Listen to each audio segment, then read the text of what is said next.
Previously in X-Men, Wolverine forged over countless battles with his rage now in balance through his service to the X-Men and the loyalty of his friends. Perhaps the most dangerous warrior of his time. Kitty Pryde, youngest member of the X-Men, her heart broken by her teammate Colossus, and she has returned to Chicago to get away from the superhero life and spend time with her recently separated parents. Could it be possible to create a plot device so contrived that it would allow Marvel to cash in on the success of the limited series that placed Wolverine in Japan and include Chris Claremont's baby, his favorite creation of the day? Yes. I am Jason Lapidus. I am Chris Sanigan. And we are Group of Seven Comics. Welcome to episode 112 of our ongoing Tuesday night live stream read-through of the X-Men comics that became classic, as we give an overview of Kitty Pryde and Wolverine issues 1 through 6, the complete limited series, by writer Chris Claremont, artist Al Milgrom, cover date of November 84 through April of 1985. Chris, how are you? Oh, I'm doing well. Yeah. No, how are you? I'm grand. Great. I'm a little cautious about what we're about to do because we're doing things in a way that we don't normally do. And we are going to be talking about something that I'm not exactly sure how it's going to go in terms of the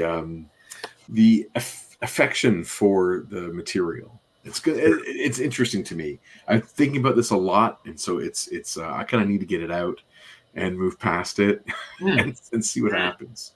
Well, hopefully we'll have some folks show up in the chat, and if they have questions or they have things they want to discuss as well, we can dive into that. Yeah, I'm hoping that people have different points of view than me, because I already know what's in my head, and I really like to hear the things that other people think, because it's a refreshing change of voice. Mm-hmm. Can you tell me what was your introduction to this series? Through you. That's not fair. You lent me the 6 issues of Kitty Pryde and Wolverine about 2 months ago. Okay. And I read those comics, and I returned those comics to you. And I had some thoughts at the time. I hope to bring those back for tonight's episode.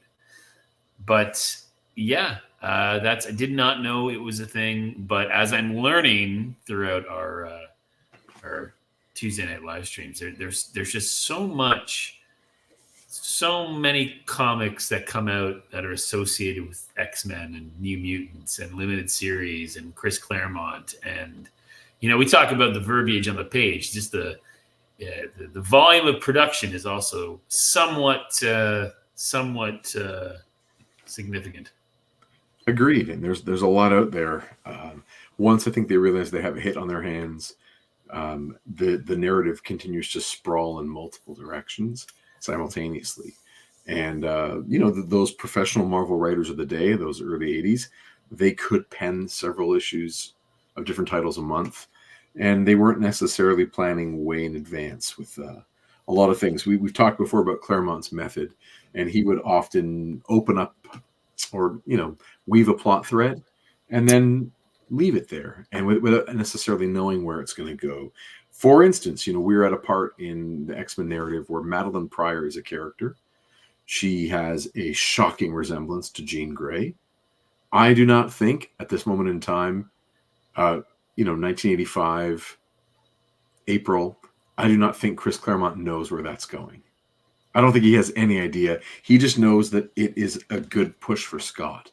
Right. As a foil for him, and as for him to move it on as a character, maybe he needs to resolve some things, or who knows what. But I don't think Claremont knows these things. I don't think Claremont has any idea for where Wolverine goes next.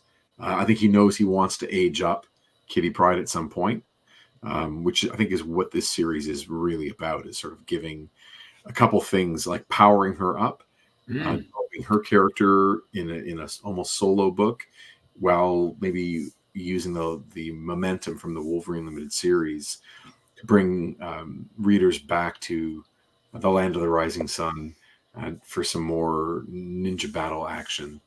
Yeah, Wolverine versus Ninjas is a great story. It is, and this one, I do think there's serious meat on the bone. I do.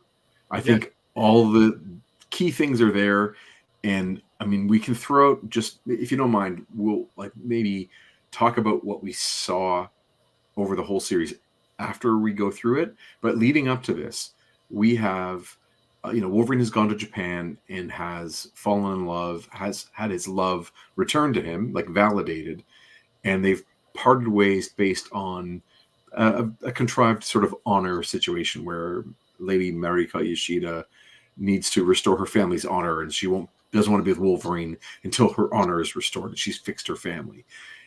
Yeah, okay, that's fine. Kick that can down the road. Superman doesn't want to tell Lois who he is. Fine, whatever. She always knew.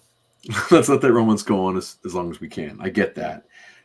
We also have it that Wolverine has gone through this really great arc over the last 100 issues where he's been a one-dimensional hack and slash brawler to sort of show other sides. And then if you look at it from like a character growth, as if he is a person, it's like he doesn't want to have connections, so he's closed off. And meeting the X-Men, growing a trust with them, being that environment, going on this journey of self-discovery and growth, and meeting Mariko, it's allowed him to make attachments and make meaningful relationships. And we see a hint of it when he goes on that kind of duo, not mission, but like him and Rogue go to kick some ass. And, he's with her and she's with him. They're like buddies on this sort of side quest when they're in Japan before. And then she shows that she has trust in him. And so he returns that trust. So we've kind of seen him in a dynamic duo, sort of trial and error, Mm-hmm. So that's been kind of cool too. Like we're getting a sense that maybe he can have something there. So if you take those pieces, this series seems to be a logical extension. It's not Rogue this time; it's Kitty Pryde, but it doesn't seem so far-fetched that the character would have a mentor-mentee, hero and sidekick, master and protege dynamic with a young female character at some point. Agreed. Yeah.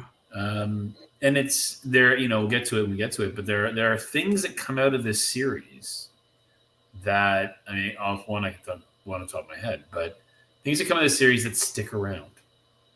Right. As how we come to know the characters, or maybe how certain traits or certain whatever have stayed with the characters for a good amount of time since this, right? I mean, there's the story, and then there's these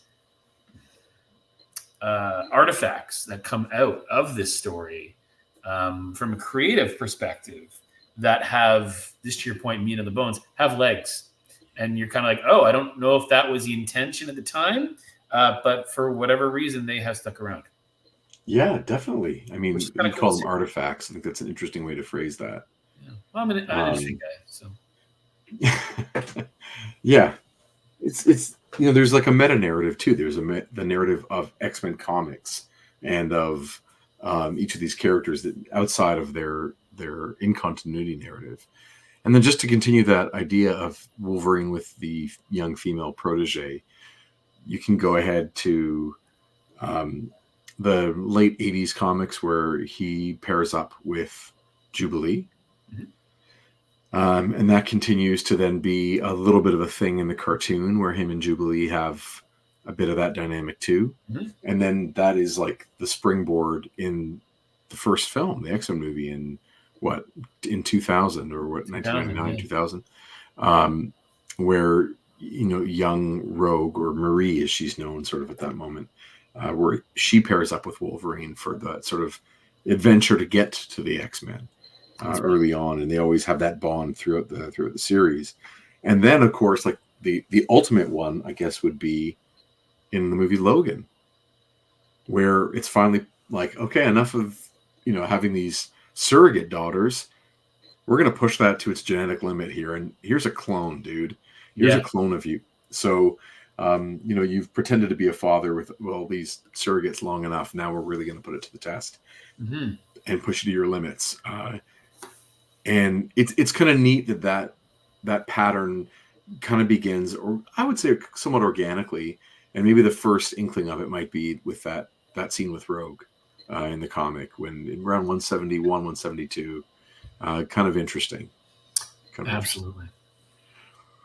Jason says, "Hey there. Hey Jason, how are you? Hope you're well. Matters to you." It says, "One of the best minis, regardless of its dated aspects. The art is stunning." Referring to the Kitty Pryde and Wolverine Limited series, agree to disagree, and that's part of the fun of it. I find that might be a good place to start. Is like the Wolverine that we've had. Like we can narrow down to how many artists. We can say we've seen Wolverine, obviously by Dave Cockrum. We've seen Wolverine by John Byrne.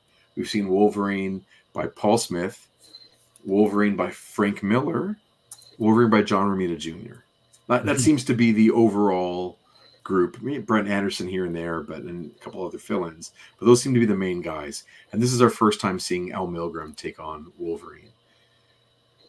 And I wonder if he makes any kind of dent with anyone else. For instance, Paul Smith's Wolverine has a huge impact on how Wolverine is portrayed moving forward. That hunched over pose, that cover of 172, I think it is, that really sets a template for countless Art Adams covers and then beyond. John Byrne, the way he renders Wolverine, like sets the stage for everyone who comes after that. Romita hasn't hit stride yet. He hasn't had Wolverine in a lot of his issues. So he hasn't hit stride with Wolverine yet. I wonder if there's anyone out there, any artist who's ever drawn Wolverine who cites Al Milgrom as an influence on that character. Miller's portrayal absolutely, makes a huge dent with creators moving forward. So it's kind of neat. He's one of those guys that so far he's had some great hands working on him as a character, and to each their own. Everyone, we can love something. It doesn't mean it's good or bad. And I don't want to take away, but for me, I think the art it holds me back a lot in this, and that's just a question of taste, right? Yeah. It's subjective. Should we dive into this, Chris? Sure. Yeah. How do you want to tackle this? Well, what's going to happen is I'm going to adjust the camera just slightly, and then I'm going to change the view so we get all comics. Amazing. And then I'm going to open one up. Okay. And you're going to look at my lovely hands. Oh, there we go. And we can literally look through and see the issue and talk about what's there. And talk about that amazing Mario Brothers ad. Oh, that's so sweet. Look at, so Al Milgrom talks about the artwork in interviews, and he's really proud of himself. He was slinging a heavy brush, doing some style that wasn't his normal. But again, just look at this tree. Imagine the condition that the tree is in for Kitty to be able to take this pose, where just her tummy is within the tree. I don't know. I find it it's a weird frame job on the character. There's just some interesting choices. Interesting choices about the art. And it's funny how long it takes for it to get going. So the story starts, and we've got Kitty narrating, and she can be pretty whiny about the whole thing. And she's gone skating. She's wearing what Al Milgrom thinks. Yes, she's somewhere ice skating. And that's cool. She's kind of giving the backstory about her and Peter breaking up, and she's on her way home, and she decides to go to the bank where her father works to touch base with him. And just to sort of skip through, she phases through walls. You can see how much text there is. It's quite a bit. And members of the Yakuza are there. So I don't know about you, Chris. I'm feeling very, very well-versed on matters of fictional Yakuza after having watched Tokyo Vice on HBO. I feel like I'm very much in that world. And the idea that they would take over an American bank in a way, using it as a place to launder money, that makes sense. So we get introduced to the characters, the different characters that are involved. And Kitty has sort of stumbled on the shakedown, where her dad, who's the president of this bank, is getting shaken down by members of the Yakuza, as well as this one guy named Ogun. Mhm. And he is an important character moving forward. And then we get this great Dazzler ad for the movie, which is a comic. Which is a comic, but It's also, a graphic novel called Dazzler the Movie. yeah. And it's kind of fun. Okay, there you go. So it's just a lot of figuring out all these things about getting...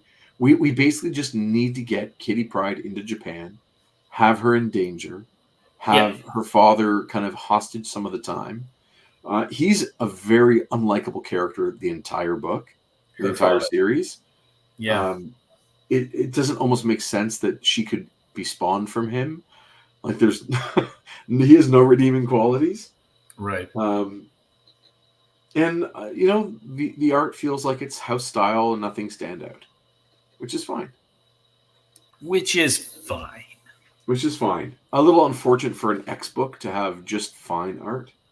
But yeah, she goes to the airport. It's like a lot just to get this all going. She sneaks aboard the plane using her powers. She wears that hat the entire time. And yeah, she gets to Japan as a stowaway. It's really like just this long, drawn-out thing of her getting there and narrating everything as she goes. And then her trying to figure out where her dad is in Japan. And it is one of the most boring sort of beginnings to a story. I don't care about any of it. I find that when I read it, I don't like her either. Mm-hmm. But like this is Milgrom's approach to drawing architecture. It's just a bunch of lines. There's like not any love put into like what this tower could be like. He's doing one vanishing point, which is fine. But if you look at like this next one, it almost feels like he didn't even use like this building is tipped forward almost. It's like leaning. It's very odd. There's a lot of odd choices. And there's a lot of times where Kitty is like walking in midair. She's using her phasing powers to either climb or fall. And she gets here and she's tired, so she takes a nap as she's snuck into this. Like, I find that to also be really good. This is a superhero who at this point has been to other sides of the galaxy. She's been to other dimensions, you know, with not Mephisto, Belasco. Mm-hmm. She has seen so much, and she just Goldilocks that shit. Yeah. I mean, it. At what point, by the way, do you call your best friends who are superheroes?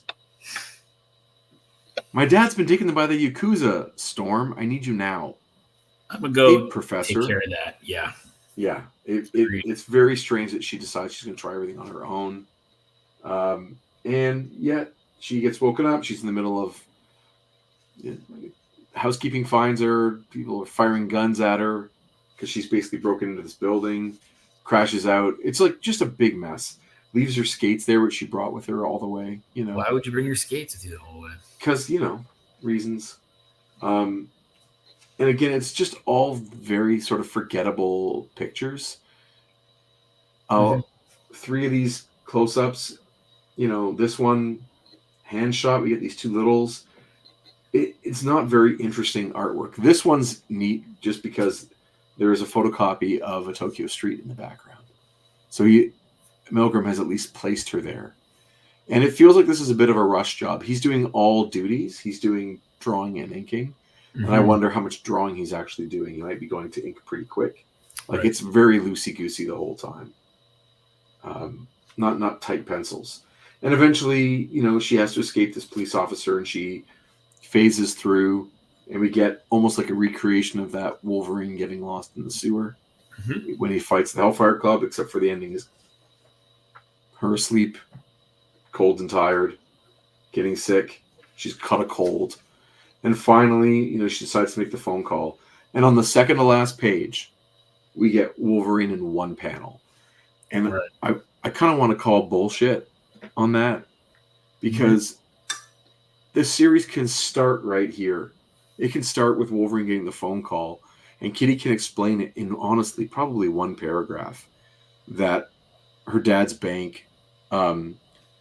what's the word I'm looking for when people try to... extortion? Extortion, yeah. Logan, the Yakuza is trying to extort my, they're trying to launder money through my dad's bank in Chicago, and I kidnapped him. Right. I need your help. And like, Yakuza, you say, let me get my claw. Let me get right. It can start right here. Yeah. That whole intro of her running around and getting on the airplane and getting to Japan feels like it was just pulling the taffy. I don't know. I didn't like that issue at all. And then it ends, when she realizes her father has agreed to some terrible thing. Yeah, does she obviously he's being coerced. What's that? Does she sneak back in somewhere? She has, yes, gone into the building here. Mm-hmm. And so she's in the room when her father meets, the gang lord. And, Dad! Oh, no. Oh, just strange. Anyway, that's the first issue. I don't think it's worth all that time to get her from here to here. And don't call this Kitty Pryde and Wolverine. He's in one panel. Legit, one panel. Right. In the whole issue. So it's a bit of a farce. But I do like the concept of her family getting tangled up in some way through the bank with the Yakuza. I'm fine with that. What do you think of the cover choices of the splits? So, we got an issue 1 and then we got an issue 2 right now too. Okay, as a theme, like a visual motif, I like the idea of playing with it. Right. I think there's something you can do, especially because there are foreground and background characters. Mm-hmm. So the foreground image actually should be this ninja on the left and Wolverine on the right. Mm-hmm. But then maybe you do something to push the Demon Mask and Kitty Pryde back by having it in a completely different color scheme. So they can be in full color. She can be in like monochrome, maybe monochrome reds. And then they are in like blue highlights as well, or something where you're breaking up that warm cool to help separate in some way. But I don't mind the duality of it. I think that's kind of a theme in the book too, in the narrative. Yeah. But I don't think the execution is great. Mm-hmm. What do you think? I think I like the duality idea.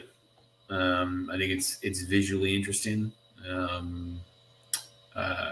Yeah, I mean, I think it's a really all the choices of the covers, including the font they use for her and the font they use for him, is interesting to me. Yeah, no, I think it's a constant theme that runs across the 6 issues, and I mean, I like the consistency of it. Yeah, me too. Me too. Mm. Is Milgrom doing covers as well? What's that? Is Milgrom doing the covers as well? Yes, he is. Gotcha. He's on all duties. Matters to You says, yes, my thoughts exactly. This should have been trimmed to a tight 4 issues.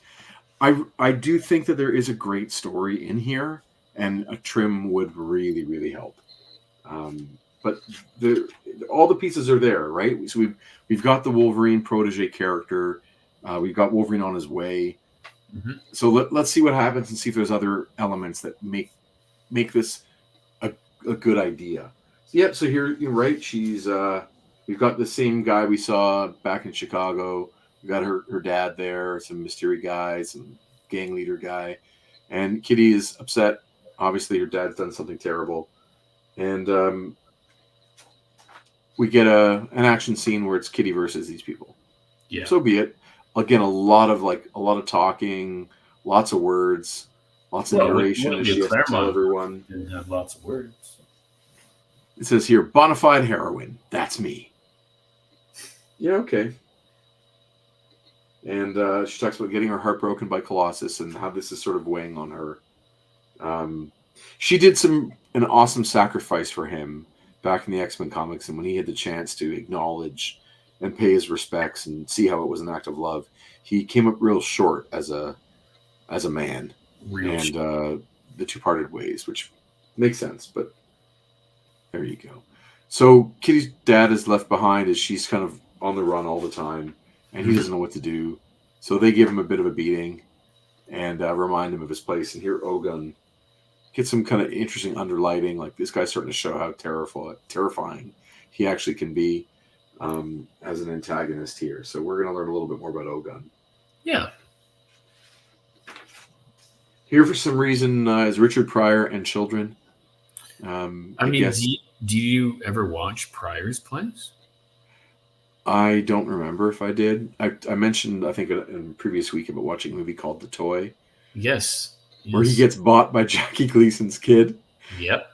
and wears Spider-Man pajamas. That's And right. that is the actual inspiration for Miles Morales, not Donald Glover in the opening, in the cold open of season 2 of Community. I'm putting that out there because he's in Spider-Man pajamas in that one. I got And that was, you know, that whole story, right? no. No? Okay. So they were talking about making a new Spider-Man movie, which the Yeah. Sony Spider-Man's with Andrew Garfield. And Donald Glover wanted to play Spider-Man, wanted to be Peter Parker. Mhm. And so as like a little nod to that, they put him in the Spider-Man pajamas. But there was a reaction online that, no, you can't really have a black Spider-Man. And the awesomeness of the world came through. oh yes, and so it kind of snowballed, and it became a bit of a spark that eventually ended up with Brian Michael Bendis and whoever the co-creator is, coming up with Miles as a character. Really? And it all snowballs sort of from a few things, including Barack Obama getting elected and Donald Glover petitioning to be the next Spider-Man, and the reaction to the idea of there can't be a black Spider-Man. That's wild. But I'm pretending that 40 years earlier, Richard Pryor in The Toy. That's right. You heard it here first, people. Richard Pryor. I do love these things, though. Yeah, that's kind of fun. I'm always scared by how thin the floors are, and there's nothing else there. Mhm. But when she loses control of her powers, that's kind of fun to see her go through. She still has like this cold going on, like this flu thing. Yeah, it's a weird subplot that like weakens her. Well, that's okay, because right now she comes face to face with, who could this be? This, Yakuza dressed member in a demon mask, and he uses the gas, knocks her out, and we get this fun thing of Wolverine coming through the metal detectors. How great is this? Like, I would just take like an old-fashioned serialized newspaper strip of just this guy going on adventures, like Logan of the North, right? Drawn by Alex Toth. Just give me that series. Him just going around, getting in trouble town to town, punching people. I'm into that. So I'm into this idea of like deconstructing her. Mm-hmm. So something happens. It gets a little weird.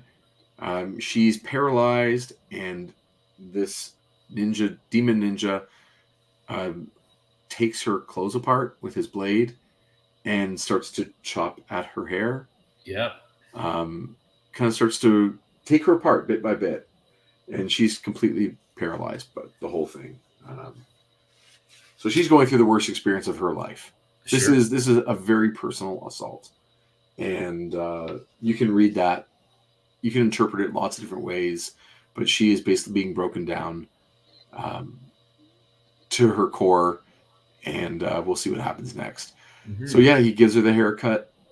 I love the nuance of the way that Milgrom thinks this hairdo can come just by hacking at it with a katana blade, and you're gonna get this. You know what I mean? That's what's underneath it. Yeah, okay, cool. I also really am tickled by the idea that they want to update her haircut to be, something 80s. Like, okay, we got Pat Benatar is cool. Let's get her. Annie Lennox is cool. Let's get something, something between those two. Yeah, and you've already got the, at this point we've got Punk Rock Storm, and we've got Short-Haired Rogue. Right. Yeah. Right. So that is like this, this updated look for women of the 80s by Claremont and his crew. You know who this is? Look at that. There's Nick right there. How are you, Nick? Friend of the show. Big astronaut. Nick, I'm glad you showed up, because you posted recently. This made me think of you. You posted recently that you actually had picked up or were reading this series, maybe in the last month, or anyway.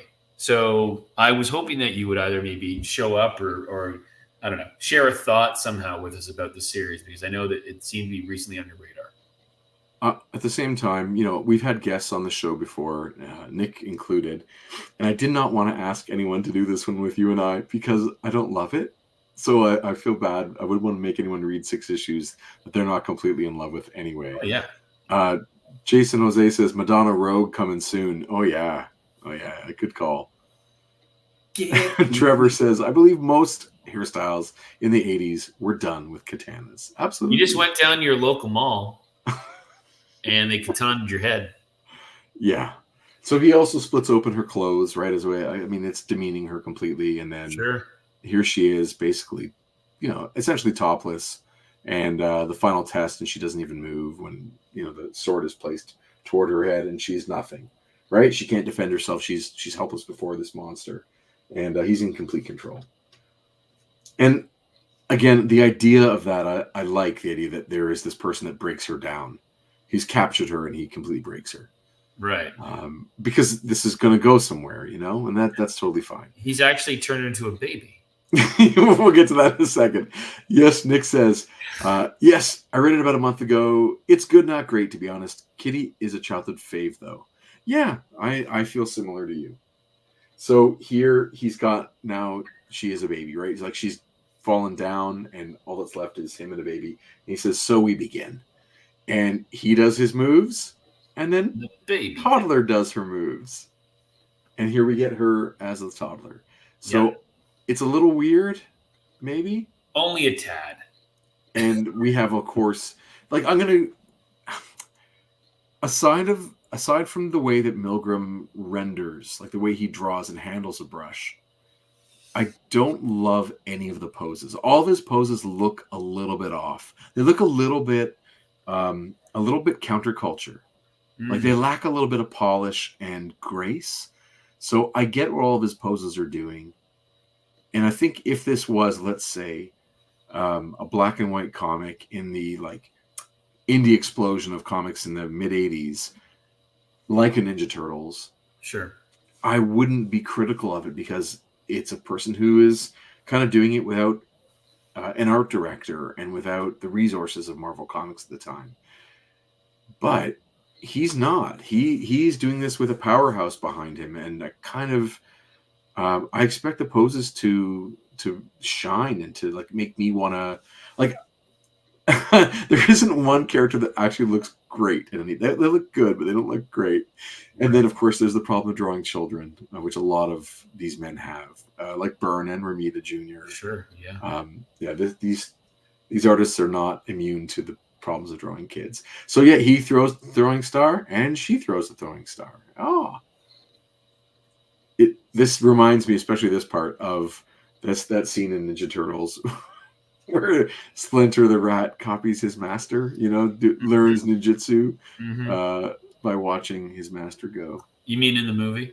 Yeah, do you remember that part? Oh, yeah, live action? Sure, yeah. Pretty terrible, but yeah. I want to watch this show. Well, sure. Mr. T. And then this one with an orangutan. Yeah, every show is made better with an orangutan. Oh, is it a chimp, actually? It's hard to tell. And maybe it's a chimpanzee. Going bananas. Yeah. Terrible. This was the shit, though. It was so good.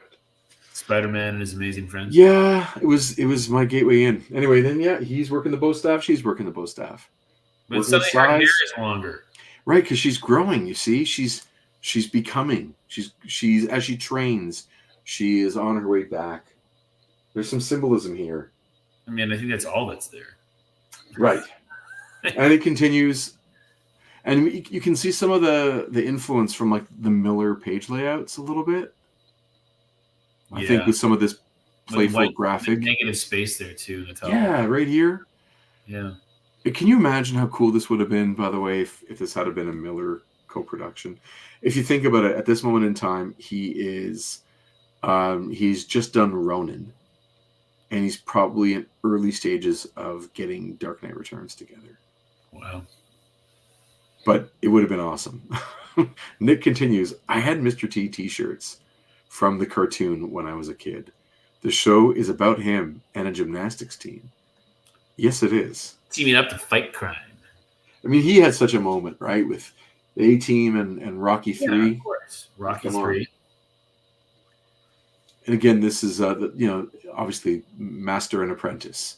Yeah. So we talked before about Wolverine and Kitty, having that relationship. So this is like the Dark Master, right? Yeah. Yeah, he's corrupted her. This is Palpatine and Anakin. It is. Oh man! Just on a side note, and I've forgotten the guy's name, but there is this account on Instagram by an artist who has reframed a whole bunch of Star Wars stuff over the last 4 or 5 years. Okay. Where he kind of draws it like an old Flash Gordon comic strip. Yeah. And he did the prequels, or at least key scenes from the prequels, and he kind of has redesigned a lot of things as if it was from the 1930s. And as if what we thought was going to happen with Episode 4 being the first movie, if that's the template, kind of going backward, characters are kind of inspired from that iteration of Star Wars as opposed to inspired from what happened in the 90s. So he redoes. But anyway, the recent post from this guy, and I'm sorry I forget the guy's name, and if anyone knows it, please throw it in the chat. He tells the story of like the birth of Anakin, and when he does it, he narrates that there were 2 children born, both prophesized, or like there's a prophecy of someone who will bring balance to the Force. Right. And Palpatine actually he finds baby Maul, and that's the one that he trains because of the prophecy. So where Anakin is like obviously out in the wild and no one knows he is the chosen one. The chosen one. Yeah. Palpatine hedges his bets, or at least places the bet on baby Maul as being the Knight brothers. Philippe Gutierrez. Look at you. Wow. Look at you. So Nick, you know this one. It's kind of a really neat alternate take on the legend that is Star Wars. So she finishes her training. She then dons the mask, and now she is the ninja. Do they even, aside from him, ambushing her and knocking her out, and then he just starts training her right away. I can't remember if there's even any context of what he's doing. He wants his soul to have a new body. Okay, right. Okay, that's it. We don't really know exactly how old he is, but he wants to put his soul into a new body, so he's working. I think it's Hootie and the Blowfish song. Sup, ex-friends? Put my soul into your body. We're back to the Yakuza subplot. Okay. Stuff is going on. And who could it be? Who do you think's in the chair? Evening, gents. An intruder! Remove him! Who do you think it is? Professor X. Stuff happens. He runs through them. Yeah. There's blood splatter. That's pretty awesome. I think there's no place that Wolverine likes to do more killing than in Japan. True. Shadow Wolverine. More Shadow Wolverine. But you're right about that pose there, even that one with him kind of bottom left. It looks a little awkward in the shadow, even how he's crouching, his butt's out a bit. All of them. Yeah. I mean, you could go through the Miller one and come up with like iconic pose after iconic pose. You can come up with like in modern sense things that should be on a sticker, right? Or it could be made into a pin. But this is okay. This is fine, but this is not legendary and this reveal is not a legendary one. Mm-hmm. So Wolverine's trying to figure out what's happened. Obviously, he's pursuing the case, but all this is really about getting the thing we want to see. So this is all kind of getting in the way, and eventually, we want to see what's going to happen with this ninja kid. Mm-hmm. And she goes up against a bunch of ninjas. Again, serious inspiration from those layouts from the Miller stuff. Similar weapons being used in it too. And because she uses her mutant powers and her training, she makes short work of all those ninjas, and eventually reveals, that she calls him Sensei. Yep. And he has complete control over her. Yeah. And so he's going to send her And then he realizes Logan is here. Oh, He's like, all right. And she says, he is as good as dead. wow. So we're going to get Kitty Pryde versus Wolverine on behalf of Ogun. And again, I'm all in for that. You know, like I'm all in for seeing Kitty get broken down, and then brainwashed and used against her, her teachers. The idea of a assassin level trained, ninja level trained Kitty Pryde with her particular mutant power is frightening. Absolutely. It is the idea that you could move and in combat, but also phase is like. Anyway, the potential for that is a really powerful power set. I think if you know that your goal is to get to that point where when by 1985 you want to have her as a fierce combatant using her abilities to their strategic max, right? Maybe arming her with a sword. You're going to rename her Shadow Cat. Right. You're going to have her as the Shadow at Wolverine's side. Maybe you have her gone for a year. Right. We saw Claremont do this with Ileana. Oh, she's 5 or 6 years old. She disappears into a portal. When we see her again, she's 14 or something. And she's been leveled up. And I don't know if those things are earned. They feel like storytelling cop-outs because for a character to get something, they have to give something. And I don't have a trouble suspending my disbelief at all that Kitty gets kidnapped, deconstructed, and rebuilt by a ninja master. That I have no trouble with. The fact that it happens in one issue, I do have trouble with. Sure. And can you imagine if she went missing and they try to find her and they never do, and then a year later she shows up, or like a masked character shows up and comes at Wolverine. I mean, this is under the Red Hood kind of stuff, right? Where you kind of not given up on her, but you don't know where she's been, and then this red masked ninja who can phase through and cuts you to shreds. That would have been an amazing reveal if that had been what's happened to our lost girl, but one issue is not enough. No. Okay, now I want to redo it and see that story. That sounds amazing. So yeah, Wolverine's on the hunt, but he's not alone. No, he's not. So again, we have this awesome opportunity to have Wolverine, this undershot, uplit, and it's just kind of weird and stumpy. He doesn't get his perspectives right. The legs are incredibly long for a bit, and then, the character gets really short to the top. But then you got to change the angle of that head so that we're underneath it instead of us being kind of parallel with it. He kind of he gets his drawings halfway there, and it's a little bit annoying. Oh, Wolverine's being snuck up on. Look at that. Or is he? And he catches her by the foot. She throws some blades. He blocks the blades. They tussle. He's ready to kill her, and instead they kiss. Get a make out right on. And this is the best part. You ready? So he's gonna kill her. She says, that lover depends on your point of view. Okay, sure, whatever. Gotcha. It depends on your point of view. You know what this says right here? Later. It says later. They're still on the rooftop. Yeah. What happened in this gutter? I tell you what happened in that gutter. Gutter love. Gutter love right there. Gutter love. I love it. He's going to kill her. He's like, gotcha. Yeah, it depends on your point of view. Let's bone. And they do it on the rooftop in Tokyo. And, they share a cigarette after. Yeah. She takes it from him, you see, blows it in his face. You see his hands, you don't see her hands, right? So, oh my gosh, that is too funny. Later, I love that. And they talk it over, and they figure out, she wants to know all the things with Mariko. What are you doing here? Are we still a thing? Are we not a thing?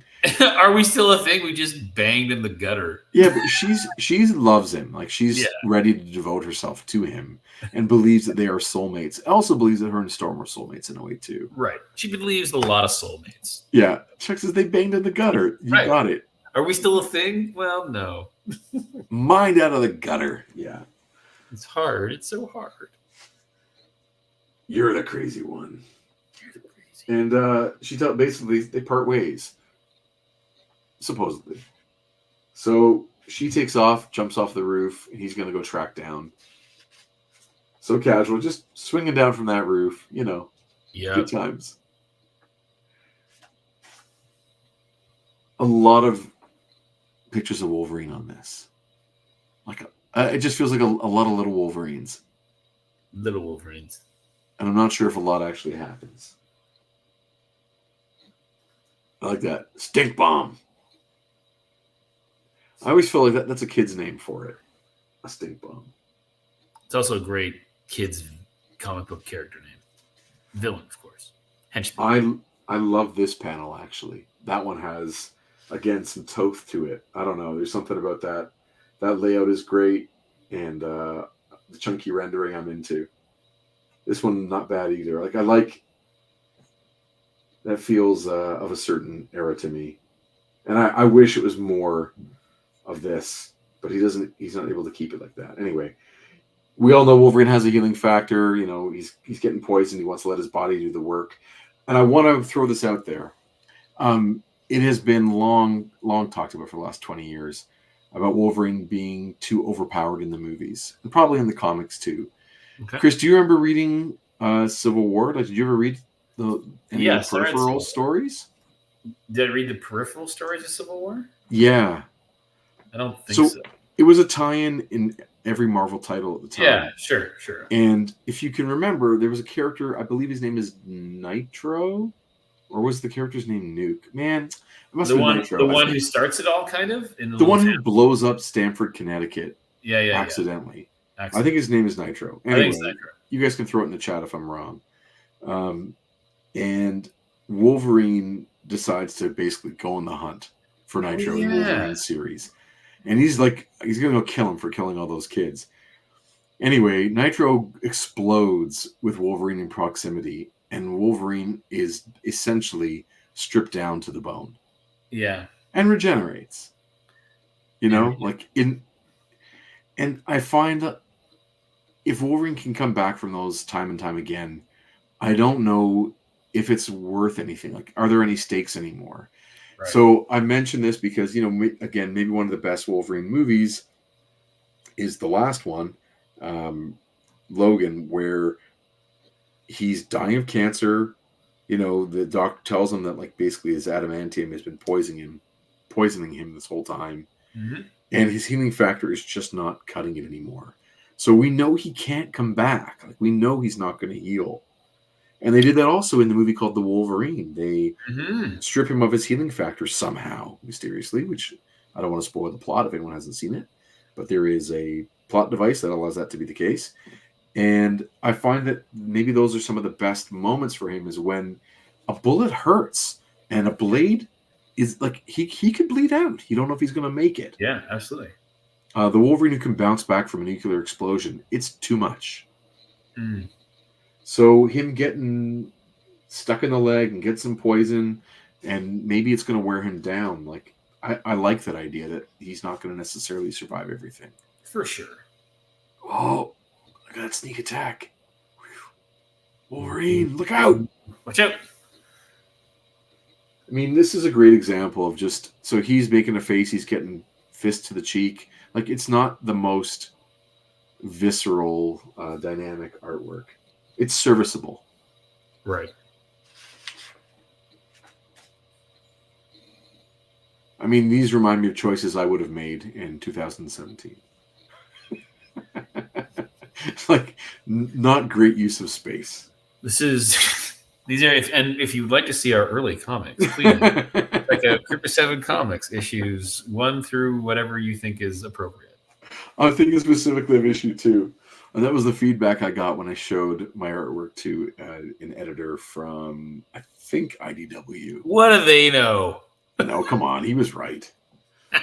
Actually, this does have some more weight because Wolverine does slice and dice right through, and he's like, missed, but how? You know, so there is like some gravity to that moment. But maybe this, I don't know. Anyway, so the fight continues, and he's getting, you know, he's not ready for it. He's getting beat, and you know, he loses his prey, and he ends up hiding in the garbage. He's not doing well, right? You can see he's stumbling through. And so he goes to wraps himself in the garbage, and he says, well, I want to just read this. He says, won't be long before I'm paralyzed. No illusions about what'll happen if the ninja finds me then. I have to get to ground, hide somewhere, give my body a chance to heal. This looks as good a place as any. My gamble is that I'll recover before my assassin tracks me down. Pretty long odds. I wouldn't make book on him. Sorry, Kitty. You deserve better. you're dead and gone, Kitty. Wolverine. I failed. I'm gonna go hide under these newspapers. I think, you know, there's some excellent, you know, Trevor, if you're watching, I saw you come up in the chat on this, if you could recreate this, you know, with your amazing figure photography recreations, Wolverine in the trash. That's my call. That's crazy. Yeah. Chuck says, would love to see a Paul Smith take on this fight. He does the best poses in the business. Yeah, you know, I'm obviously still thinking like Miller Part 2, but I totally understand why he wasn't involved. But yeah, seeing the work elevated, paced out by an elite artist as opposed to a serviceable one would have maybe made this a much more memorable series. Like, this is basically an outfit we see her in the Frank Miller and Chris Claremont series.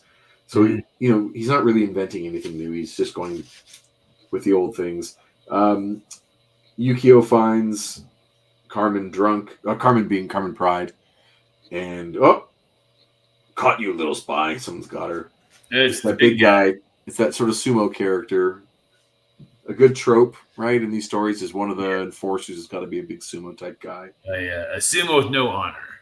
Yes, so you know they have their fight, and this is great. Like, I can see she's struggling, right? She's got a grip on that. She's off balance. She can barely hold on to this guy. Like, that works. As I believe in that moment. And eventually, they talk it out and turn the tail or turn the tide, whatever I should be saying here. And she jumps off and takes him away. She takes Carmen Pride, pardon me, as part of the rescue. We know she loves to jump off of things and fly. Even though she can't fly. She's just completely reckless. Anyway, long story short, they make it out. This does not look like an Al Milgrom drawing. It looks like it was rendered by somebody else. It just has a completely different line. Once in a while, the faces look interesting. Okay, so back to Wolverine's story. The ninja tracks him down, I guess. Finds that spot, and he's not there. Surprise, sucker. I got better. Now it's my turn. Oh. Wow. More of these wide panels that we saw, again, in Miller's. But, like, I like, try this stuff. Let me see something different. This is good. She goes from... I didn't want to spoil, sorry. This ninja goes from Raph to Mikey. Nice. And, you know, he's trying something here. Trying to show some choreographed moves. Wolverine notices he's missing again. I like this. Either I'm getting too old for this or something ain't kosher. Not the last reference to to my heritage in this one. Right. And kitties, too. Don't forget. Oh, of course. Right. And Chris Claremont. Yeah. And there's Jim Shooter. And Spider-Man. Mm-hmm. So the fight continues. There's John Romita Jr., the Marvel Hunk of the Month. We used the train yards. Look at that sick hair. I know, he still has it. Beautiful. Pretty amazing. Beautiful. I feel like this is almost a pull from that Miller book. Like I feel like I saw that pose at one point. Her running on top of a train or on a roof or something on a platform. And Carmen is involved in this again, and there's all this kerfuffle. Train, Wolverine, Ninja. Oh, and mask gets knocked off. And to his surprise, oh my gosh, you got a haircut, kid. And Dad, from the back, from up there in the night, can tell that that's Kitty Pryde. Kitty! But this is the payoff. You know, she sticks him real good. She does. And the question is, and he can't tell it's her. He can't smell that it's her. Sure. Well, we do know his powers kind of come and go sometimes, depending what the writer wants. Mm-hmm. So, yeah, she was not able to tell that it was him. Or, sorry, other way around. He wasn't able to tell that it was her. And so be it. Anyway, so he gets stabbed. I do not know, by the way, how you stab him through his ribs with your blade facing in that direction. Like, it was up and down as opposed to side to side. So, I don't know what she went through. But I love the idea. Okay, I guess I should reveal this sooner than the end. Can you imagine what it would have been if Ogun had a sword that could be the death of Wolverine, or at least it was enchanted to do harm? Isn't there a blade? There is. Right. I believe it's called the Masamura. Masamura blade, right? And I love the idea that, again, there are stakes for him. So there's this blade. Only she can get close enough to him because of her abilities. Mm-hmm. And maybe it's a poisoned blade. Maybe it's just, like it does something to him. It doesn't have to be a blade that will necessarily cut through adamantium, but just something where it heightens the stakes for him. And so there's also a reason for this. Okay, like I don't want to spoil it now, but if you put that in play where she's using a blade that can do him significant harm, it will add stakes for each fight, but also pays off later, and we'll get to that in a minute.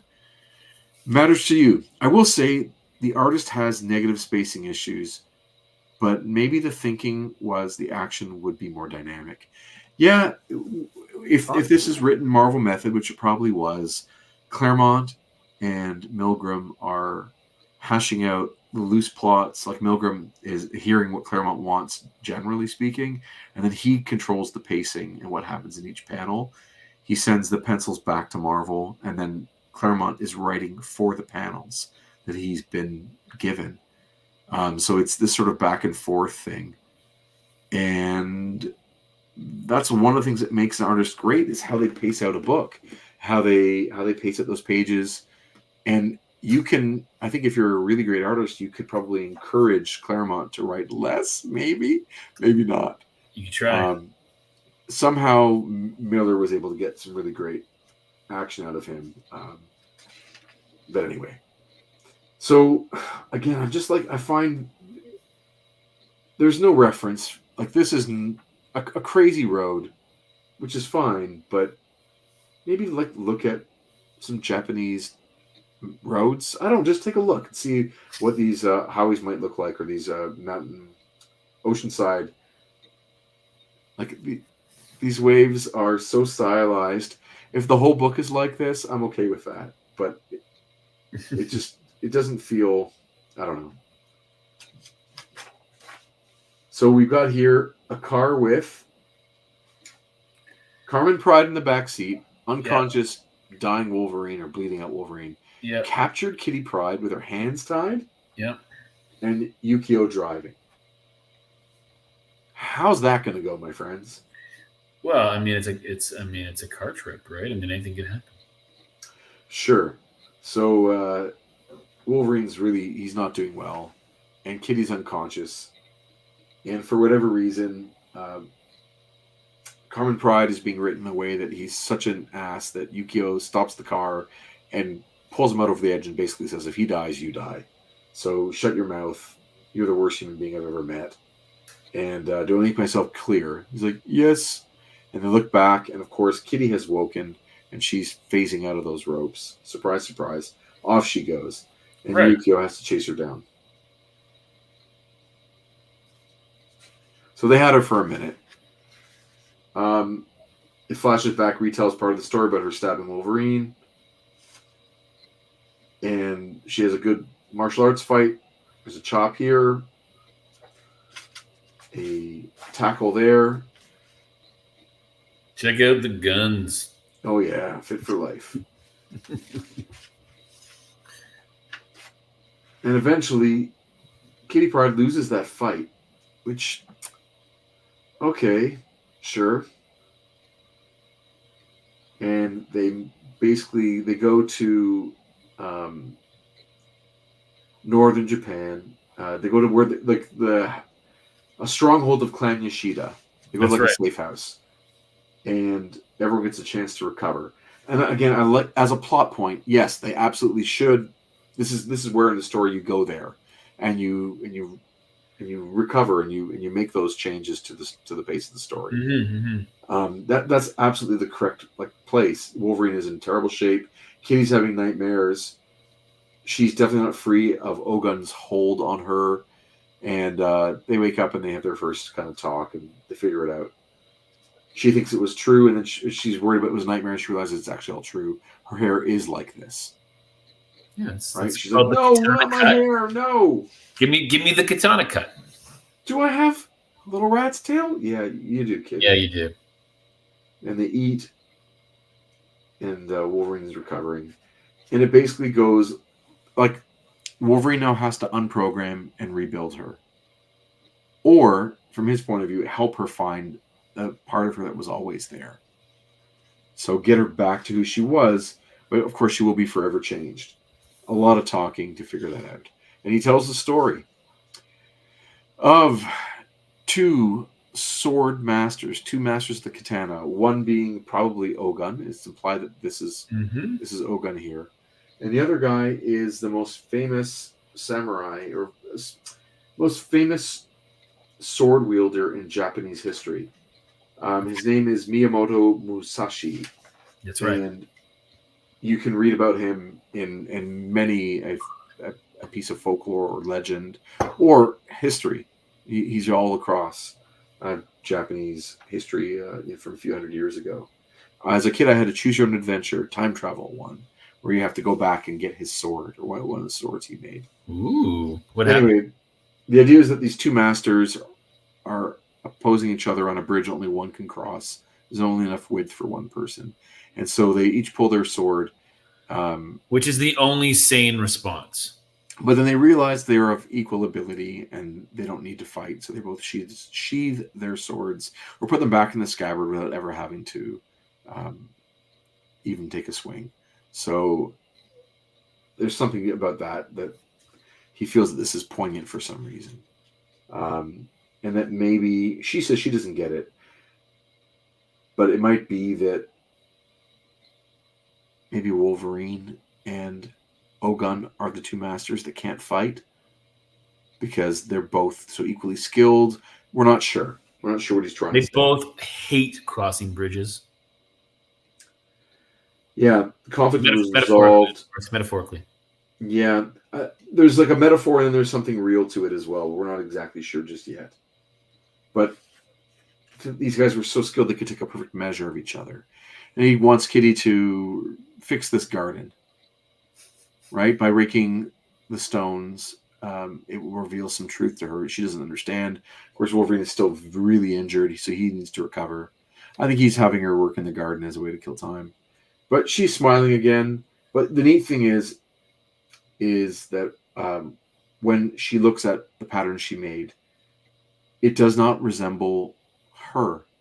It isn't representative of the kind of sweeping strokes that she would make. It feels like there's someone else inside of her. Yeah. which is kind of neat. So she's coming to the realization that she's not all right. She's like,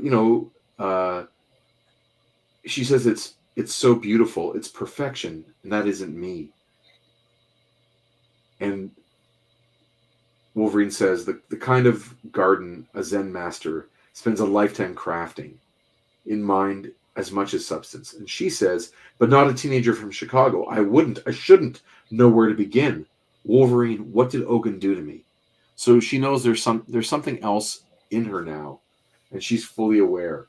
So he's going to use different strategies to kind of get her back. One is by holding the honor sword of the Yoshida clan above her head, or at least out in front of her, for as long as she can. And she can't even hold it for a few seconds. And this is supposed to help, be a test of where she's at mentally and spiritually. Another test is to go for a swim in the ocean and to match him stroke for stroke, kind of get her fit again. Mm-hmm. This is like Apollo Creed training Rocky. Yeah, man, training montage. Gonna make a montage. I'm into it. Great clip from Team America World Police. She tries again with the sword, can't do it. I want more of this, please. Mm-hmm. He calls back to Xavier. He's like, yeah, I don't know how long it's going to take. We have no idea. She's like, Storm's been ambushed. She's lost her powers. Everything here is gone to shit. When he coming back? I don't know. Wow. Don't get involved, Xavier. It's kind of a fun one. He tells Xavier that if he does go in there and help mentally scaffold and get Ogun out using his powers, then she'll never truly be free of him because it wasn't her. It wasn't her who did it. Which, this is a little bit of X-Men, Supernatural, whatever, some just an excuse to make it so he doesn't get involved. But I like that idea that from a personal responsibility point of view, that this is something Kitty has to do on her own. Yeah. And if we just do it for her, she'll never be free. Yeah. I'm okay with that. Matters to You adds, I wonder if the Muramasa blade was a callback to this adventure. Must have been, even if only tangentially. Like I said, I'm cool with it. There being some sort of famous blade that can hurt, at least do harm to Wolverine for whatever reason. Oh, and he also finds out that my beloved James McDonald Hudson, Guardian, is dead. So this is interesting, though, because again, this is the first of, we said at the beginning, there's the story itself, and there are these artifacts from the story that actually have legs, and this is one of them. So this is concurrently happening publication time of Alpha Flight. Yeah, Alpha Flight number 12 is when Hudson's dead in Alpha Flight number 12, and this idea of him hearing about it in Japan and like going off to basically howl, right? Or to rage is I think it works really well. Sure. And we've had the interactions with Alpha Flight previously, and his history with James and Heather, but this demonstrates like the respect or love that he had for the actual man itself, which I think is like a really, this particular reaction will inform future, the character of Wolverine in reference to Alpha Flight. Yes. Yeah. So Wolverine does show up in Alpha Flight 13. He goes to check in on Heather. Yeah, and it's interesting anyway. That I did not know. Interesting. Yeah. Jason adds, Shooter kept the continuity intact. Yeah, it's kind of neat. There's also an ongoing visual theme in this series with moons.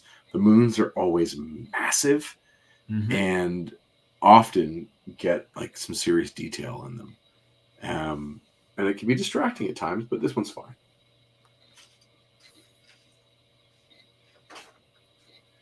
Next day, I guess. Wolvie, I heard. I'm sorry for... Change the subject, kid. I cried too, Storm was my friend. Okay, so that's what he's upset about, or she's upset about. So the other fun thing is, remember the winter that was happening in Dallas, Texas? Uh-huh. This is the same winter. This That's is the right. same And storm. It it's says here. right. It's Thor.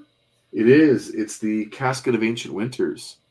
Like Right. basically the frost giants have a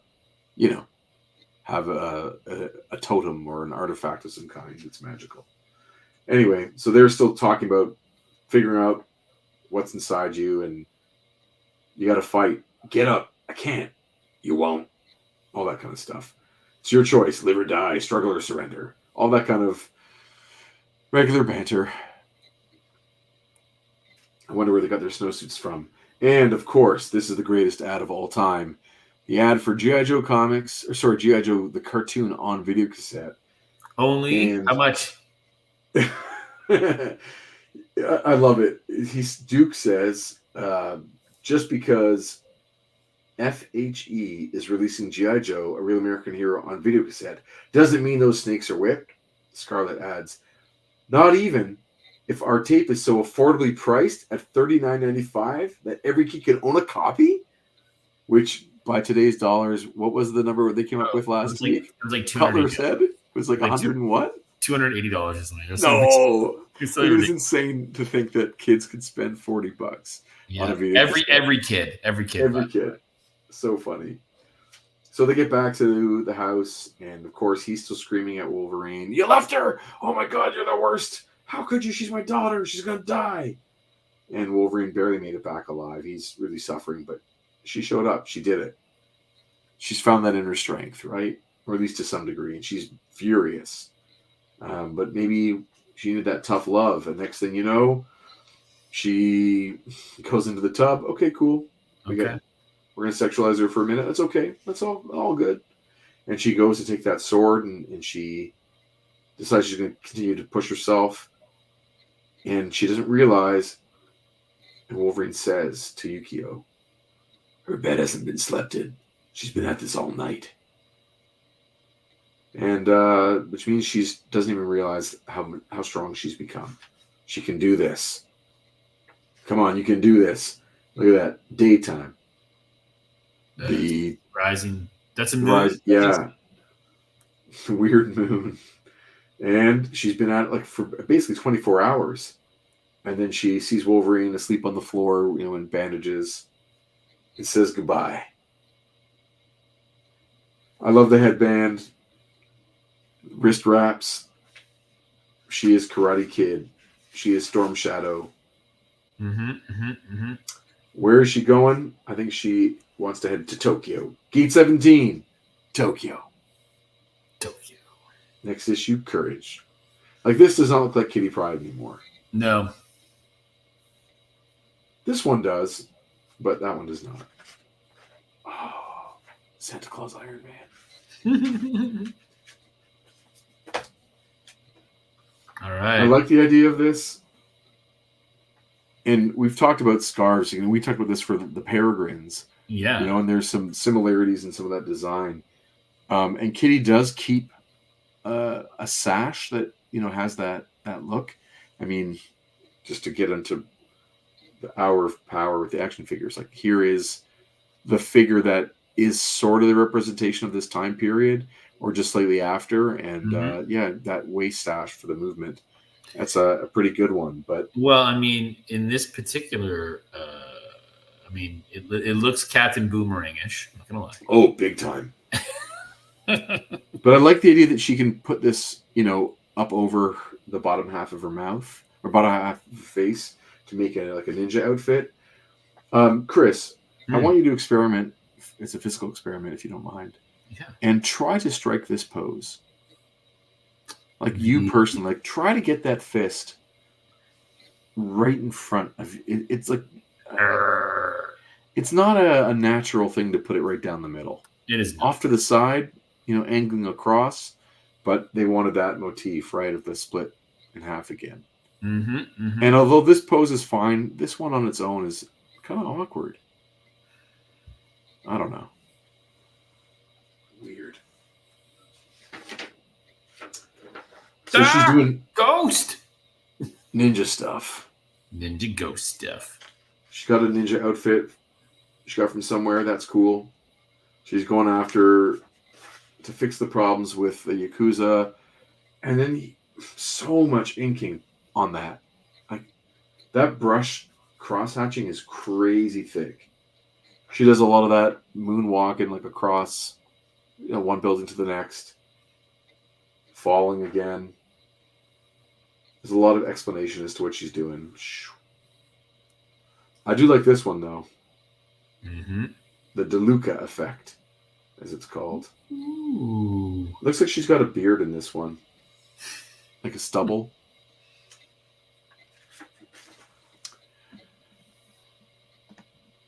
I was thinking of Horseshack, dude. Definitely a scarf more than a sash. Horseshack, oh my god. From the Sweat Hogs.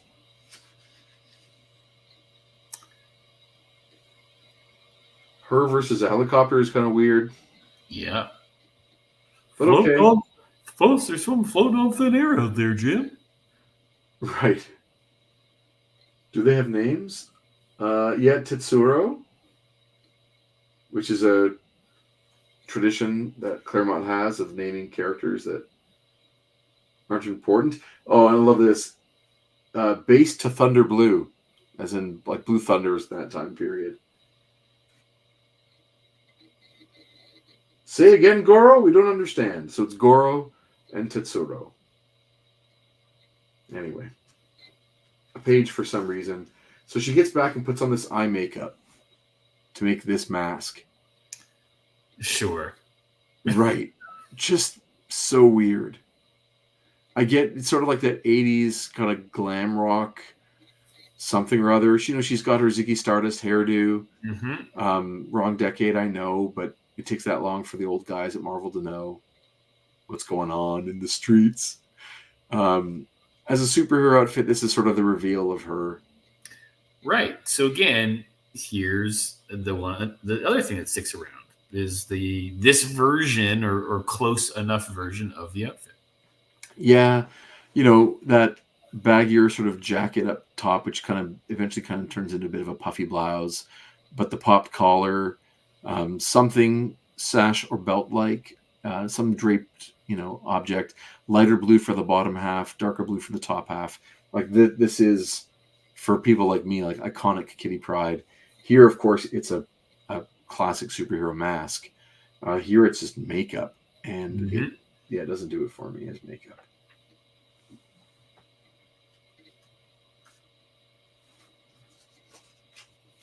But Milgrom gets to put a stamp on the character, and I wonder how long it takes before they play with it. Again, a lot of ink on the page, like a lot of fat brush. She's playing with what should her name be. She's like, no, I'm not a kitty anymore. I'm a cat. Wow. Right. And so she kind of draws this Wolverine thing while she's riding on the subway. Anyway, Wolverine is still cuddling with Yukio on this mountain that makes total sense.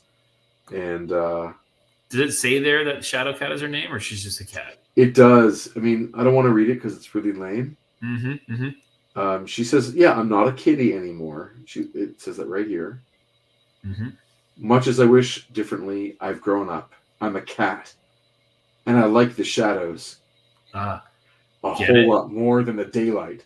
Shadow cat.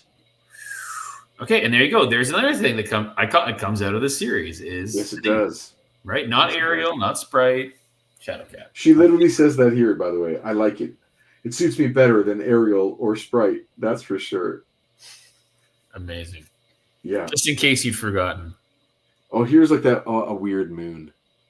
I don't know why you draw it. Like the next moon, nothing. But anyway, and this moon really heavily rendered again. Strange, just weird looking. More of Carmen being an idiot and screaming, and they're going to kill him again, but they don't. But I wish they would. And then we get this interjection of Lady Mariko Yoshida with her and an adopted daughter, adopted daughter. Do you remember how there was someone who she got orphaned in X-Men comics, but 10 issues ago? So she's still with Mariko from that. And this maybe plays into how this is going to end. Mm-hmm. I wonder if it's also this idea that Wolverine with Kitty as father figure, this is Mariko with daughter as mother figure. Right. And maybe it's... I'm not sure. This could be like an Aunt Harriet thing. Mm-hmm. So, do you know what I mean by that? No.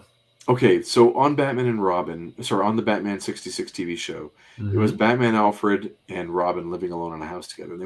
They added in the later season Aunt Harriet as a way to break up who's in the house, so that it's less problematic to certain interpretations. So maybe if you bring, I mean, Wolverine already has a love interest in this series. I don't think there's any read that places Kitty in any kind of sexual position from Wolverine's point of view. With Ogun, there were some problems, but with Wolverine, it seems like it was nothing. Mm. So I don't know why you have to kind of turn him into a surrogate father here with this kid. But anyway, this is where it's going. For some reason, we have a bath scene with floating boobs. Okay, whatever. Well, there's not some reason. It's because it's Claremont. Well, but I mean, Milgram's doing the drawing. He doesn't have to. There can be steam. There can be whatever. You can hide that, or not choose to do the bath in that way at all. But you get this really happy kid watching this lady take a bath, and they worry there's something's going wrong, and so they want to hide quickly because they think someone's in the house. Anyway, they're coming to Tokyo as well. Carmen's being a dick again. Yeah, he's really just not doing much of anything, is he? I don't know where he gets these clothes, by the way. Strange angle to drawing this part from, right underneath Wolverine. Weird stuff. More arguing. She's not wearing a shirt, I think. She's just jacket, and that's it. She's chafing. Mm-hmm, mm-hmm, mm-hmm. And there's this increased heat. Like, the going from yellow to red is, either him or me. So we've got this idea that Ogun is a really big deal, but we haven't had him fight in this entire series. We're in issue 5, and Ogun hasn't had a fight except for Kitty Pryde. Right. Anyway, here comes this demon guy versus Mariko. And all of a sudden, it's not Mariko, because that blade would have gone right through. Surprise, sucker. It's Kitty in disguise. Oh. It wasn't Ogun that was in the house before. It was Kitty that was in the house that spooked Mariko. And they've switched spots as a way to protect her. And so now Kitty and Ogun go at it again. And we get all this action. All the phasing stuff. She reveals her superhero outfit. Ogun uses all of his abilities and he disappears.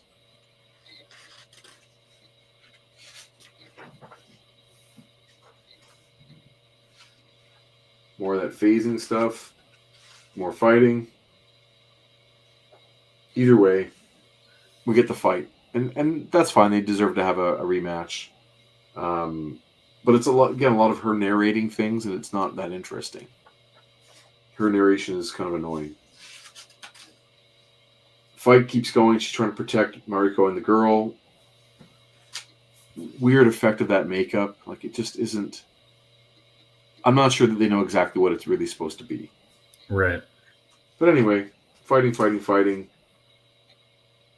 And Ogun wants her. She wants to get free of Ogun. We're not exactly sure how it's going to play out. But basically, they get to the end. He's beaten her in front of that weird moon again. And she got nothing left in the tank. He slaps her around, and she's done. Which means it's time, of course, for the main course. How big is that moon? It got really big. Bum, bum, bum. And then, by the way, as Ogun approaches her, his face melts into this. Like, she's mentally done. Yeah. And he thinks he still controls her. So we're going to see. This is like the main fight to see how it ends. What were you going to say, my friend? Well, of course he's smoking in front of the moon. Like, come on, man. Oh, yeah. And the final issue. The penultimate issue of this. which is kind of, interesting. So, I was saying back before that, if that blade can hurt Wolverine, maybe there is an ending here where that can play a significant role, because he's now fighting for the soul of Kitty Pryde, right? He's fighting for her soul, her life. He's done everything he could to kind of get her to bring herself back. And this is a guy he doesn't think he can beat. So the stakes are pretty high. Personally, honor. Issue 5 of Group 7 Comics is called Honor. But it's spelled properly. But, with that U in there, because that's how we lax it. So now Wolverine gets to narrate. I'm Wolverine. The girl's Kitty Pryde, the guy's Ogun.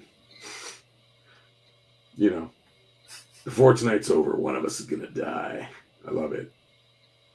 So they're going to fight, and we get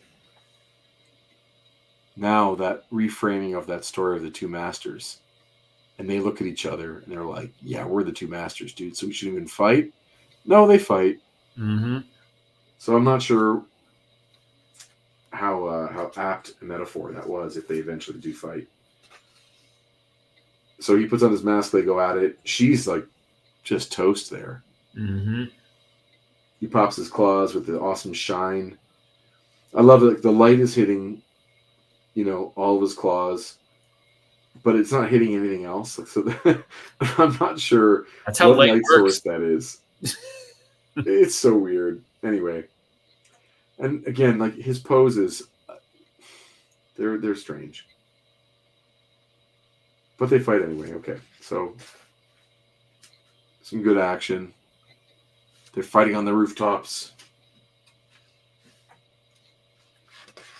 We all love a good rooftop fight. Come on. Yep. Mariko goes to escape with. There's Yukio in the car with. Oh, there's Carmen with his giant sideburns. They blow up that car. Oh, they're back. That guy. Mm-hmm. So we have like a now side fight going on. And Kitty's got to fight this guy in some way.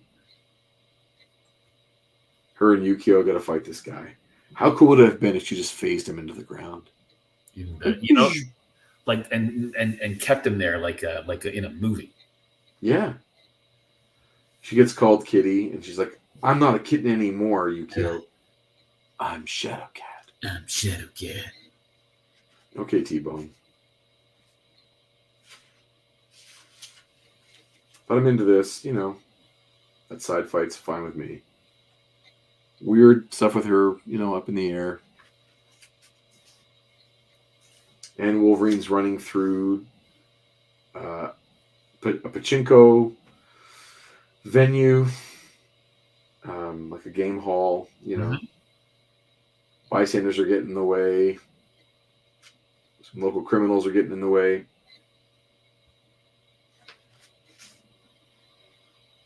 The idea is he's got to be on the run because he's hurt and he's going to bleed out again. He never fully recovered. And so it's Wolverine being chased by Ogun. Some elevator action where he gets in and Ogun slices the cables. And Wolverine's about to die, but gets out just before it crashes. Anyway. Beautiful. I'm Carmen. I'm Carmen Pryde. And she's back in the clutches of Ogun on a construction site. Wolvie, is that you? No, it's not Wolverine. You're toast, kid. And we get to the crux of the whole thing. Wolverine's there. Kitty Pryde is now down. The moon is massive. And Wolverine looks like he's giving up, or at least maybe faking it. And no, he's going to pop his claws one last time. They're going to try. And anything to save her. And he just takes that one right along the side. Brutal. Smashes the sword. Cuts through Ogun. But I don't think he got very deep in it. Their eyes meet. For the last time. I smile. And then you get just this destroyed Wolverine here. Yep. And he goes berserker. And now I'm like, okay, he's got nothing left. They both kind of go berserk on each other, right? Yeah, and they just go nuts, and I'm into that too. It's his last chance to survive, so he just uses all of his whatever he has left in the tank just to fight, and it just goes kind of crazy. And he takes a beating, but he keeps moving forward. He's like grinning ear to ear, goes right through Ogun's mask, unmasks him with using his claws, and then calls Kitty over. He's yours. She picks up with the remnants of that sword, just see the hilt and whatever's left. And she goes to take that last swing, and she stops just before his head. And she holds it. And it's his will against hers. You see, Ogun wants her to kill him. Because if he kills him, he wins. He has her soul. But she couldn't. And that was the point. So Wolverine goaded her into an attack so that she would discover that she is still in control when, at like the most tense moment, she can still do it, which is huge. And Wolverine puts his claws away. Everything is good. She has her makeup on. It makes total sense. Just after she was crying, it's all good. Right? It's over, right, Chris? Yeah, it's got to be. But no! Ogun grabs the blade. He's going to kill Kitty. Wolverine yells, Pride! She's like, don't call me Pride. I'm Shadowcat. And then she's dead. Pride, phase! And he screams. And Ogun takes the swing and goes right through Wolverine. Opens him up. And this is where I think this is where like that has to mean something. Well, he has to take his claws into him, right? What's that? He's popped his claws into him. Well, this is that if you read it from left to right, he pops his claws after the swing. So the swing goes through, and now he's in a checkmate position. But to get in the checkmate position, he's got to take. He's sacrificed everything. Right? Risked her life. She made the great move, and he has his chest cut open to get to this moment, which I think is a good idea if that costs something. If he's going to heal from a nuclear bomb, then having his chest cut open doesn't mean anything. Right. And this has no weight. But if the blade can hurt him, or if there's a risk to his life, then this is a great moment. Because it shows like her ability, his commitment, his love for her, that he'll take that in her place. And he drops, Ogun drops, he bleeds out, and Wolverine is, he's gashed, but he talks a ton. And Ogun is his sensei, right? Ogun trained him. So there's more a reveal and a lot of exposition at the end. By any standard, my dear, dear friend, that is the hallmark of a man. Right? You risk your very soul for me. Aww. Now they're dear friends. And they smash Ogun's mask, turn it to dust, and leave his body. And they go back. They get the dad out of jail. He has gone and told the law all that went wrong, and he sort of redeemed himself. He's still a jerk. Yeah. And she doesn't want to come with them. Doesn't want to celebrate. Wolverine, for whatever reason, is dressed back as a hermit. Yeah, with his walking stick, which I get. And the kid is there. They're going to have some ice cream. Bizarre. So, hey, you remember me? I remember you from issue 181 or something like that. I'm your foster father. Yeah, I'm your new father. Yep, sure. And they're gonna go for ice cream, and then they go to a place called Shapiro's in Tokyo for ice cream. It's the best ice cream parlor in Tokyo. And they get there, and Kitty's like, "You're Mr. Shapiro?" Playing in the the race game of I didn't know there could be a Shapiro who didn't look like a European guy. And then he's wearing a yarmulke, like a kippah, a traditional like Jewish headgear there, and he says a little bit of Yiddish. So he says, "So new, who else would I be?" And so the word here, "new," means so. So if you were to come in, I could say to you, "New, what's going on? New, what have you been up to all week?" And so that was kind of funny for to me, for Claremont to throw a little bit of Yiddish culture in there, which plays against type. And they have their talk, and they're like, "Yeah, we're going to do all good things moving forward. We're going to be nice to each other. I'm still not going to be married to you because my honor's not yet figured out with my family. Mhm. But Kitty gets to eat ice cream. Wah, wah. All worth it. Yeah, And there you it have ends on the ice cream. Call me Shadow Cat. it. Wow. But that was 6 issues of something. I'm going to just change our view here Sure. for a moment. Let's see what I can do. Oh, man. Okay. So that took us in 90 minutes almost. We get, But we got through it. and it gives us her name. It Yes. gives us her costume to a degree. So those are, those are probably the more memorable moments of this in terms of longevity. Sure. And Ogun becomes a returning character as well. Okay. After this, Ogun is bodiless. Oh. And he has just an immortal spirit. So in some of the more terrifying, Wolverine stories, we get Ogun is like possessing somebody. And so that mask will show up, and it can be in anyone's body, which is kind of a fun villain for Wolverine. Yeah. Chuck wants to know, so how was this received at the time? Was it a big deal? Were people chuffed? Not nearly as much. I mean, sales-wise, each issue sold less than the one before. It'll start off strong, and you can still find copies of this pretty cheap. But if you think about it, it didn't become like that bookshelf trade paperback that the original series was. Right. It went through book publishers, and you could find it at bookstores at the end of the 80s and through the 90s, and still today they'll always reprint that Wolverine limited series. This has been reprinted 4 times. Once in a Wolverine and Gambit ongoing series as like a reprint. It was in there. It was included. It's been in a Wolverine omnibus. It's been in an X-Men omnibus, but never as its own. Here's the Wolverine or Kitty PRYDE and Wolverine limited series 6-issue trade paperback.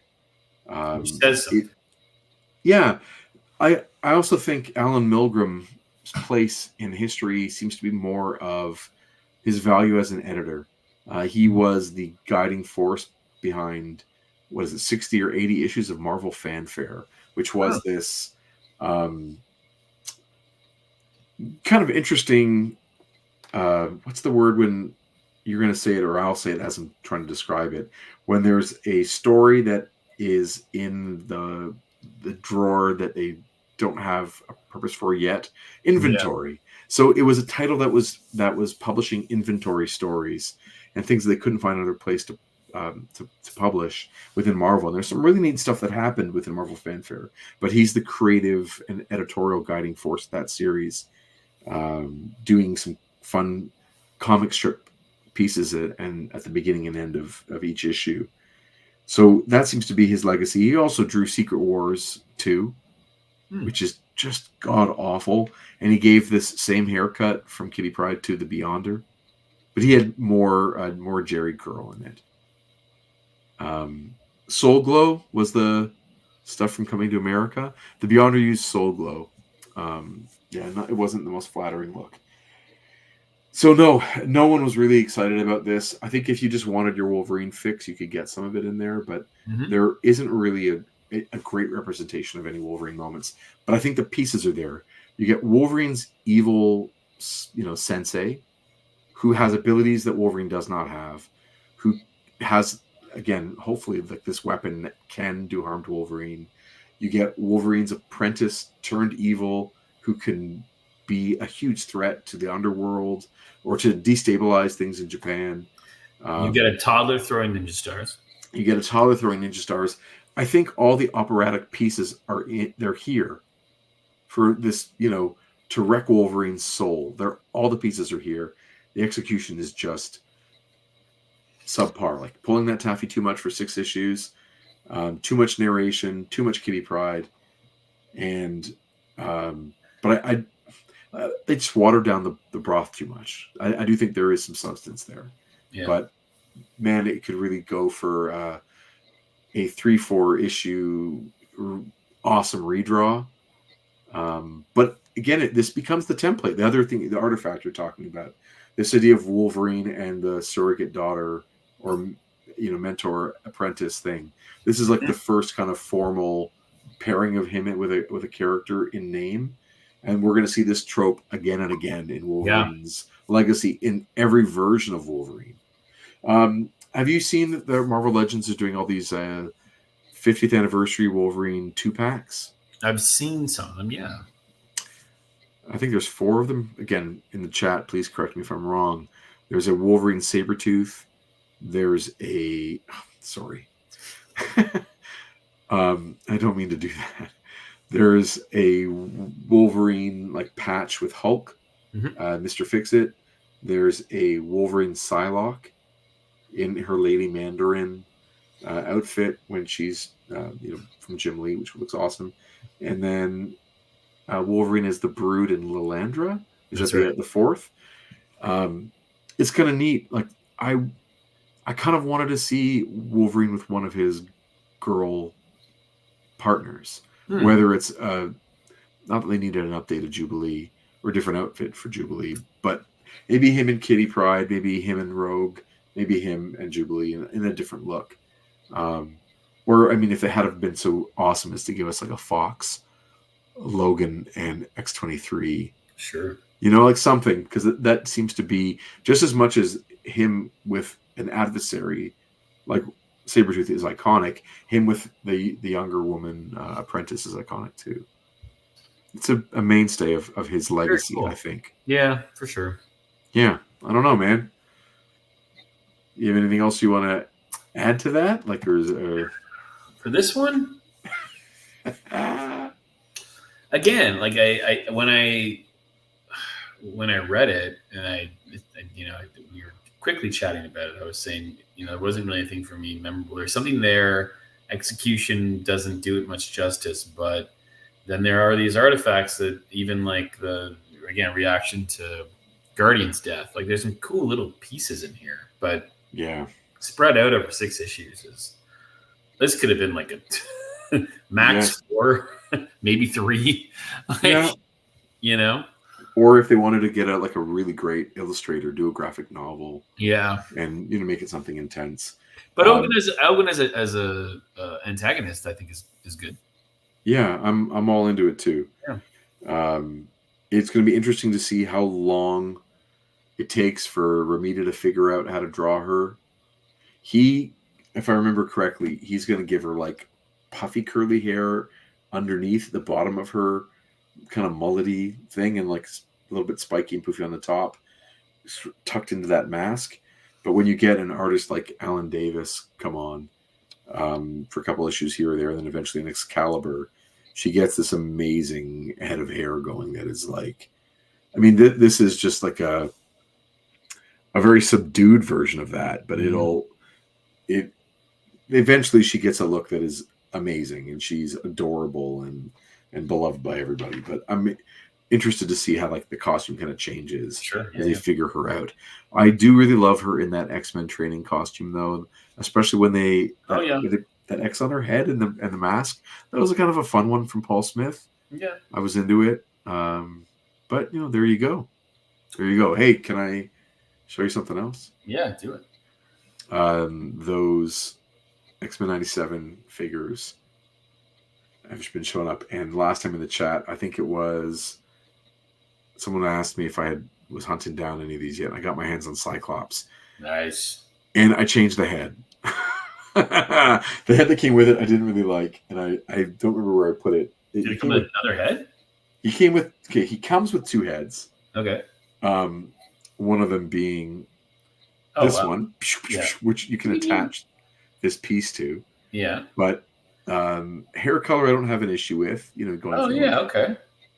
But this head is from the I believe it's called the Love Triangle 3-pack. where it's him, Wolverine, and Jean Grey. And I just thought this was a better looking Jim Lee head. I think it's great. It fits on there really, really well.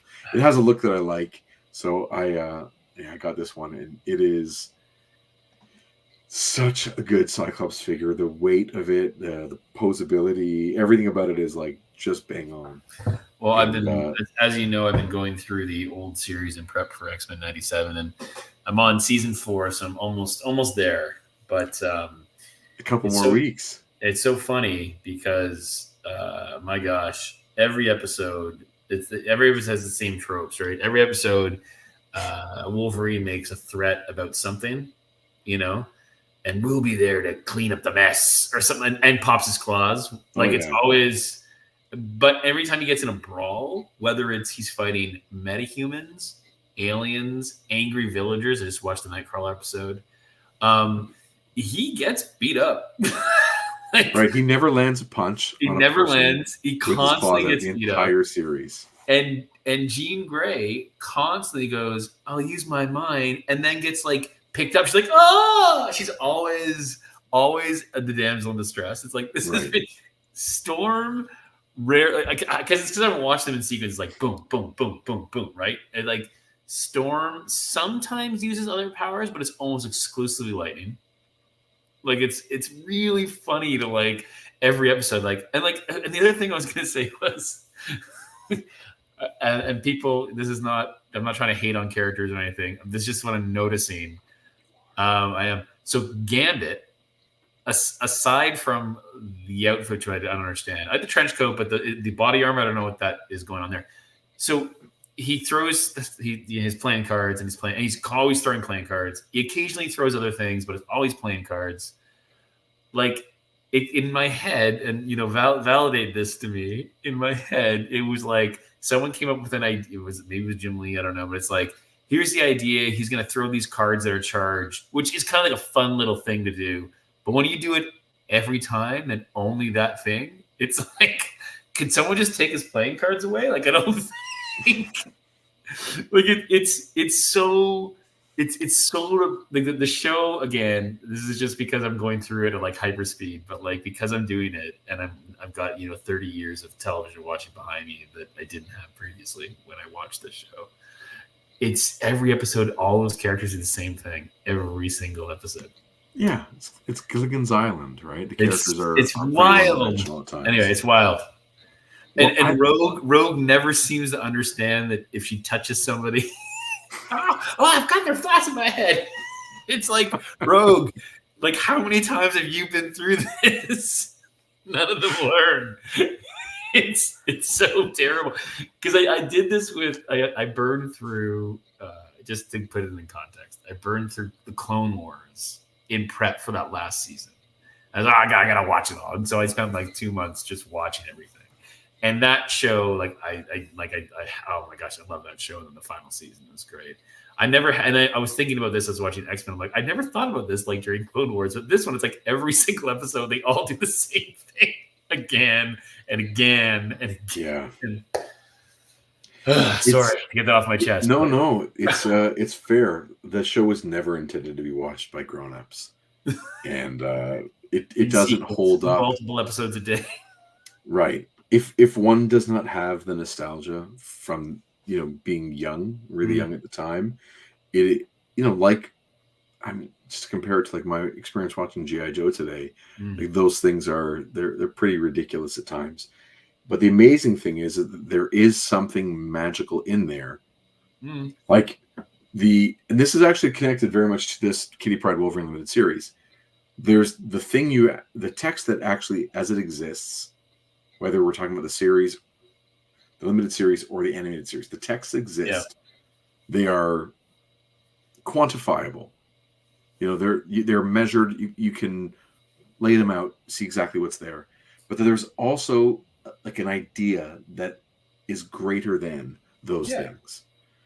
And while you watch it, especially if you're a creative mind, you can kind of see what could be, or you can do part of the work to bring the drama to life and make it more emotional in your head as you interpret it. Like, I know I'm just watching these colors on the screen, but I'm going to bring it to life. I'm going to invest in these characters. You do, the consumer, the reader does a huge portion of the work when we're taking in this information from any kind of source or a text.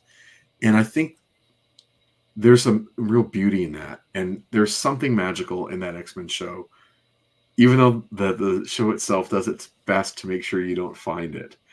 And like this limited series does a pretty good job making sure you don't find the beauty in it.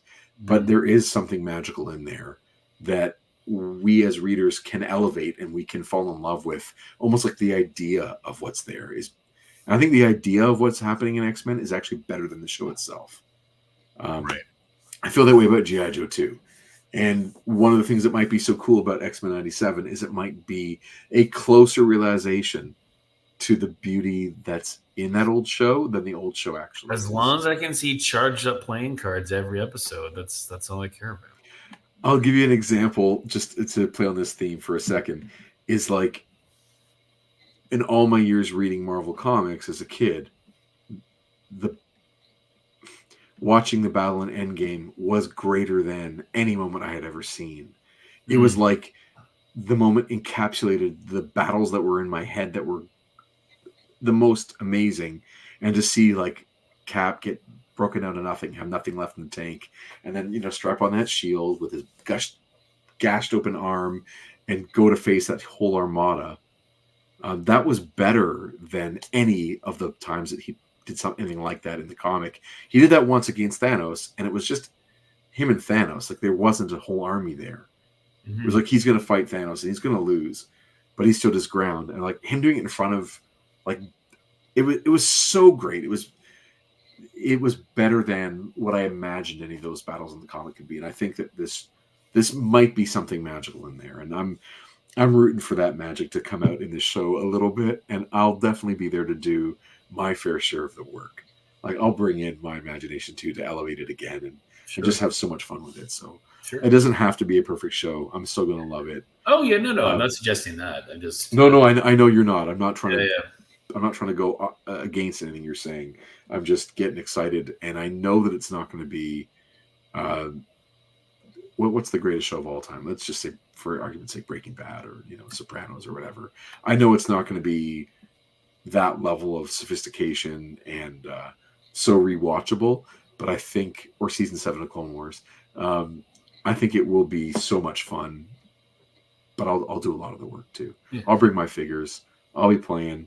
I'll be yelling in Storm's voice, Mother Nature. It's all gonna happen. Oh yeah, I'm all in. Totally for all of it. Oh totally. Yeah. It'd be fun to talk about on this show too. I can't wait. Yeah, once those episodes start dropping, we'll be starting. Yeah. Our episodes here with a recap review of. Do you know they're doing one a week, or are they releasing it all at once? Week to week. They do week to week. Okay. I'm basing that off of just what I saw. I went to find that information. I went to imdb.com and I looked at the episode guide, and it gave dates for the episode release. Okay. So that makes me think that it's going to be somewhat accurate. But maybe I'm wrong. But that's my source. So I'm not basing it off anything inside or anything more interesting than just IMDb. Gotcha. The Internet Movie Database. So, Chris, what are you doing Friday, buddy? Driving to downtown Toronto, parking the car, going to an elevator, getting on an escalator. All right, come on. Walking into a hall for Toronto Comic-Con. Toronto Comic-Con. We're going to have a ball. We'll be there Friday, Saturday, Sunday. Yeah. At the Metro Toronto Convention Center, North Building, for the second largest event in Toronto. Absolutely. In the comics world and fan culture each year. And I'm looking forward to that. We're at table 188.